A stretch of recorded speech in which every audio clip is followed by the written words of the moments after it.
শুরুতেই আপনাদের দেখাবো সল্টলেকে বিজেপি দপ্তরে মুখ্যমন্ত্রী শুভেন্দু অধিকারীর জনতার দরবার।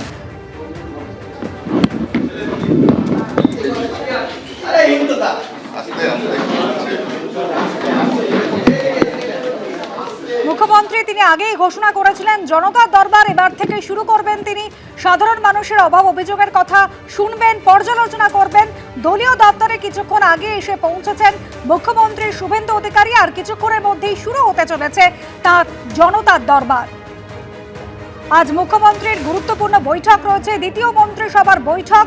সেই বৈঠকের আগে এই মুহূর্তে সল্টলেকে বিজেপি দপ্তরে শুভেন্দু অধিকারী। আমাদের প্রতিনিধি আবির দত্ত আমাদের প্রতিনিধি রয়েছেন আমাদের সঙ্গে। আবির, মুখ্যমন্ত্রী তিনি জনতার দরবারে। দেখো, একেবারে আজ ক্যাবিনেটের বৈঠক রয়েছে এবং তার আগে বিজেপি সল্টলেকের দপ্তরে আমরা দেখছি মুখ্যমন্ত্রী শুভেন্দু অধিকারী তিনি জনতার দরবার, অর্থাৎ জনতার সঙ্গে সরাসরি তিনি কথা বলবেন। তাদের কি অনুভব বা তাদের কি বক্তব্য, কোনো অভিযোগ আছে কিনা, এই সমস্ত বিষয় উঠে আসতে পারে।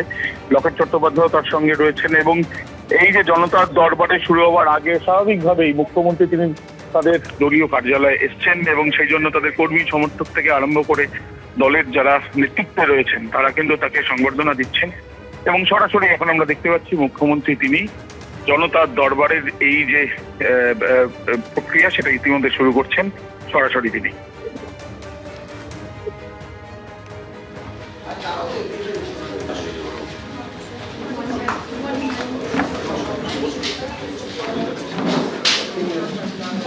আপনাদের হয়ে গেছে মিডিয়া বাইরে জান, আমি একটু একটা ইন্টারেকশন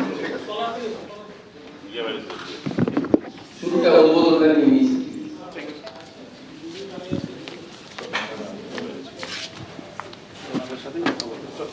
প্লিজ, যেহেতু একটা নতুন সিস্টেম মানে দরবার শুরু হলো দলীয় কার্যালয় থেকে, সেটা আপনাদের আমরা দেখিয়ে দিচ্ছি। ভাই, ওদের মনের কথা থাকতে পারে, অনেক ক্যামেরা বলতে চায় না এবং ওদের কথাবার্তা বলার ক্ষেত্রেও অনেক আমার মানে লিমিটেশন আছে। প্লিজ।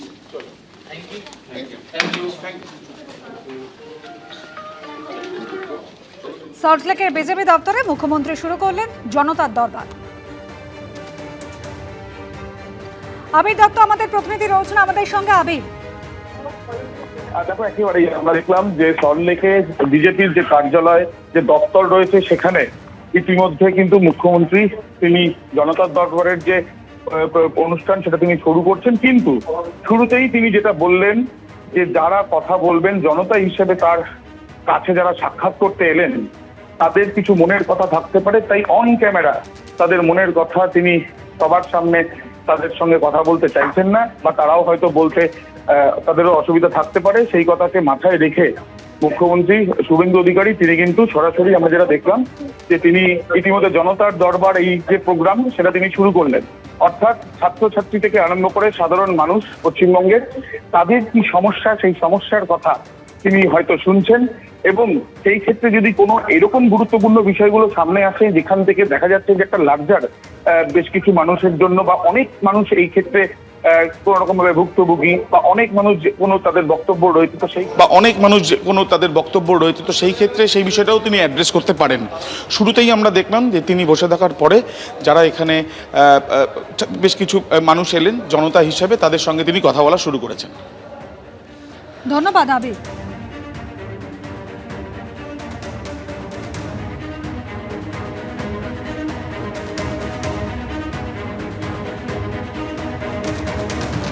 শনিবারের পর রবিবার মুখ্যমন্ত্রী শুভেন্দু অধিকারীর পর বিজেপির রাজ্য সভাপতি ফলতায় পুনর্নির্বাচনের প্রচারে গিয়ে তৃণমূলের বিরুদ্ধে অল আউট আক্রমণের পথে নামল বিজেপি।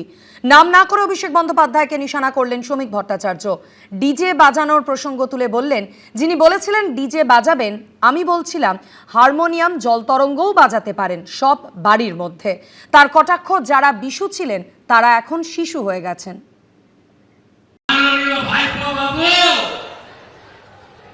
কালকে প্রপার্টি লিস্ট আনলাম কলকাতা কর্পোরেশন থেকে। কোথায় পুষ্পা, কোথায় আপনি? দেখতে পাওয়া যাচ্ছে না। পুলিশ নেই তাই নেতা নেই। কনভয় নেই, তাই হুঙ্কার নেই। আমরা তো বলছি আপনি আসুন, প্রচার করুন ফলতায়। 21শে মে বৃহস্পতিবার দক্ষিণ 24 পরগনার ফলতা বিধানসভায় পুনর্নির্বাচন। তার আগে তৃণমূলকে অল আউট আক্রমণে নামল বিজেপি। শনিবার ফলতায় প্রচারে গিয়ে নাম না করে অভিষেক বন্দ্যোপাধ্যায় এবং তৃণমূলের প্রার্থী জাহাঙ্গীর খানকে আক্রমণ করেছিলেন মুখ্যমন্ত্রী শুভেন্দু অধিকারী। আর রবিবার ফলতার ফতেপুরের সভা থেকে নাম না করে ডায়মন্ড হারবারের তৃণমূল সাংসদকে নিশানা করলেন বিজেপির রাজ্য সভাপতি। এর আগে ভোটের প্রচারে তৃণমূলের সর্বভারতীয় সাধারণ সম্পাদক অভিষেক বন্দ্যোপাধ্যায়ের গলায় শোনা গিয়েছিল ডিজে বাজানোর কথা। বদলা হবে, বদলা হবে, বদলা হবে। আমি কথা দিয়ে যাচ্ছি, এবার ডিজে বাজবে 4 তারিখের পর। এদিনের সভায় সেই প্রসঙ্গ তোলেন বিজেপির রাজ্য সভাপতি। যিনি বলেছিলেন ডিজে বাজাবেন, আমি বলছিলাম হারমোনিয়াম, জল তরঙ্গও বাজাতে পারে, সব বাড়ির মধ্যে। যারা লড়াই করবেন বলছিলেন তারা বাড়িতে এখন শ্যাডো প্র্যাকটিস করছেন, শ্যাডো প্র্যাকটিস। যারা বিশু ছিলেন ওরা এখন শিশু হয়ে গেছে, আর পথ নেই। ভোটের আগে অভিষেক বন্দ্যোপাধ্যায়ের গলায় শোনা গিয়েছিল হুঁশিয়ারি। যারা আমাদেরকে এসে ধমকাচ্ছে, বাংলার মাটিতে এসে বাঙালিকে চমকাচ্ছে, উল্টা করকে লটকা দেগা, আমি বলবো যে সৎসাহস থাকলে 4 তারিখ বাংলায় থাকবেন, বেলা 12টার পর কথা হবে, দেখা হবে। কে কাকে উল্টো করে টাঙায় বাংলার মানুষ দেখিয়ে দেবে 4 তারিখ। এদিন তা নিয়েও মুখ খোলেন শ্রমিক ভট্টাচার্য।